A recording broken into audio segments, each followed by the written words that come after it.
I'm from the Mobile Workers 2015, where we have the Nokia Lumia 532 in our hands, and I know it's not Nokia anymore, it's Microsoft, and it says it also on the top, which means that we have one of the first sub $100 devices now in our hands, with Windows Phone running. That's quite interesting because that's really a price point where a lot of people start thinking about a smartphone to upgrade from their regular phone without a contract.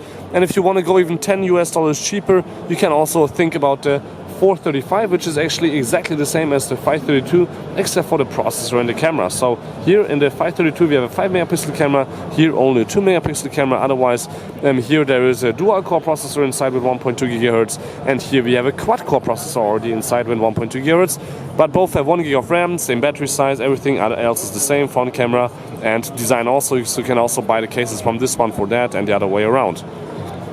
So you can see the nice little green, and we have black, white, and all kinds of other colors here available for these two phones. So let's stick with the 532, which, as you can see, is not only beautiful, but it's also not that slow. We have 1 gig of RAM, and as I said, a quad-core 1.2 GHz processor inside. Or you can also use it with BlackBerry Messenger. Where is it? There, I saw it here, right there. Cortana and Windows 10 will also be running on this one, so that's quite nice. Internally we have 8 gigs of space, which can expand via microSD. Here you have your on and off switch volume rocker, 5 megapixel camera as already mentioned, on the bottom the speaker, micro USB for charging, nothing on the left, and a 3.5 meter headphone jack on the top.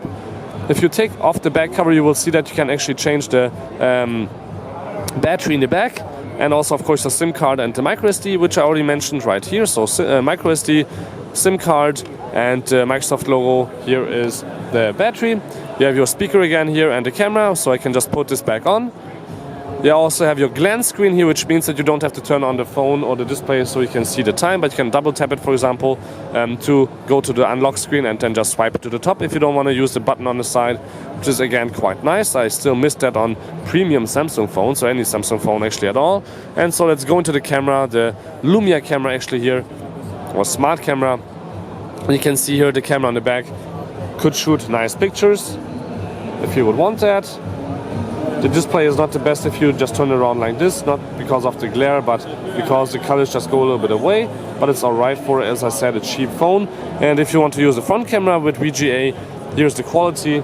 It's alright for snapshots, but you won't see many details, I think. So again, it's alright, but not the best.